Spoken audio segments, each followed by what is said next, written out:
So in this segment, we're going to be talking about Shropshire meringue firm ending EU exports over Brexit. And I've read through this article and a couple of other ones, and this one's wild because DEFRA, in my opinion, really kind of screwed up here.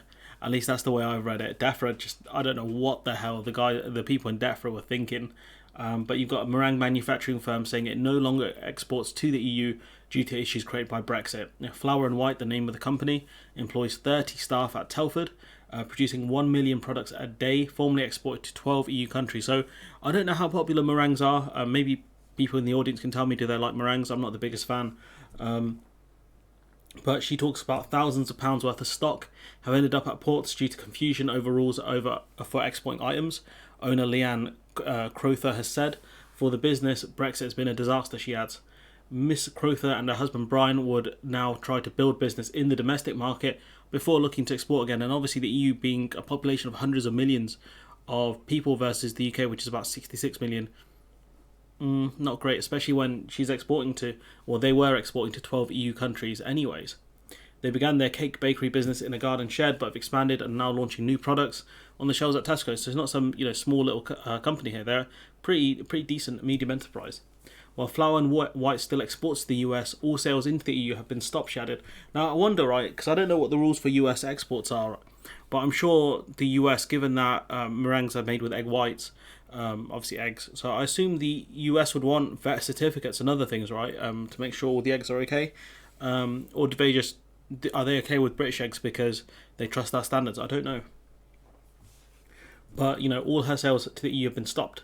She goes, because we use eggs. There was a real problem with, do we need to get a vet certificate, vet to certify the eggs? I would assume yes, because eggs are classed as an agri-food. Eggs can carry diseases and other things, so it would make sense to have to need a vet certificate. However, they spoke to DEFRA and the Department for Trade, and it was difficult to understand. One person will tell us one thing, one person will tell us another thing, and I don't understand why they shouldn't have a check sheet to say, oh, okay, are you using milk, are you using cream, are you using eggs, these are all things I need vet certificates. It's genuinely not that hard for ministers to actually get this sort of stuff over the line.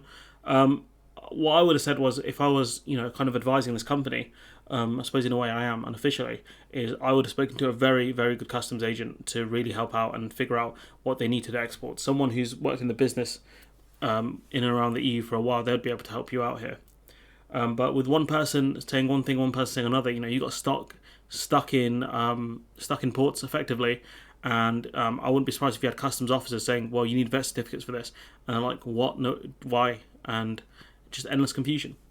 They say it's taken 6 months before they've chosen to pull the plug. She said, and 6 months is not a long time. And although it's been a disaster financially, she said it had given the business time to prepare for exporting in the future, because they're going to have more expertise in sending stuff to third countries. But again, each third country has its own set of rules. The EU kind of outside of that, because there are certain standardised rules, I think, with customs, VAT, and vet checks, but some of them have different like pallet sizes and all sorts of other nonsense. She said there was still lots of opportunity in the EU, which is true, but the problem is, given the nature of the product she's selling, meringues, it needs eggs, and I'm assuming it needs a vet certificate. We go on. This is about Telford in general, or the area, Shropshire. Figures from Centre of Cities think tank have shown that Telford, their largest export market is the EU. About 70% of the goods from Telford are sold to the EU. Their exports, which is crazy how reliant they are on the EU for trade. So I got mixed up between Telford and Shropshire. There's nothing else I want to really cover in this article, but the people of Shropshire, I don't know about the people of Telford specifically, but the people of Shropshire voted for Brexit, so well done, gang. You screwed over Telford royally, given that 70% of their exports go to the EU, which is going to be very difficult to do now. And let's not forget, the MP for Telford is a Conservative. So if I was one of those businesses in Telford that exported to the EU, I'd be like, yo, what's up? Yeah, our business is, our export market's completely screwed now. What are you going to do about it? That's what I'd be doing right now, because given the fact that Telford would be very reliant on the EU for trade, because the issue is here, right? They've lost around 12 countries they export now. I don't know the size of, the volume of trade they're doing, but they've just lost 12 markets effectively. They're not going to make that up in the UK, so they've lost money. Maybe they don't need as much staff as they initially had at the start of the year, purely because they're not going to be making as many goods. Maybe that will lead to layoffs. I don't know. But what that tells you is that it's going to impact the local economy of Telford, because this company won't need to hire as many people, potentially.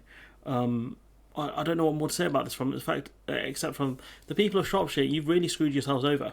That's what I've got. The only thing I'm going to say is the people of Shropshire really goofed here. What the hell were you guys thinking? Telford, I don't know how specifically they voted, but 70% of your goods go to the EU. That's madness. And this is an article they covered last year. 2 years ago, before there was a chance of a no-deal Brexit. It's just madness that people would vote like this without realising how reliant their kind of local economies are on export markets. And what you've done is you've just made your goods way more expensive, especially if it's an agri-food or a plant-based product that has to be certified via vet. Vets are not cheap.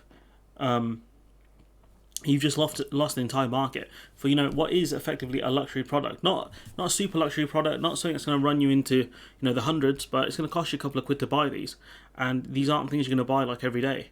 So if you did see these products in the shops and they've gone up in price dramatically, you're not going to buy them. The only other thing is there's a chance for any kind of EU business to set up their own kind of meringue firm and start selling meringues in the EU if they're actually that popular. Again, I myself don't like them particularly, but if you do, then sure. If you want to open a meringue business in the EU, now's a good time. I'm surprised they haven't tried to set up a subsidiary within the EU, but then again, there's a lot of effort. And they are kind of a medium enterprise, but probably a smaller medium enterprise, if that makes sense. But maybe something worth thinking for them, but it's only 2 people who run it with 30 staff. Anyways, I've been rambling on for a while. Let me know what you think in the comments below. Like, comment, share, subscribe, support the channel on Patreon if you can, and hopefully I'll see you in the next one.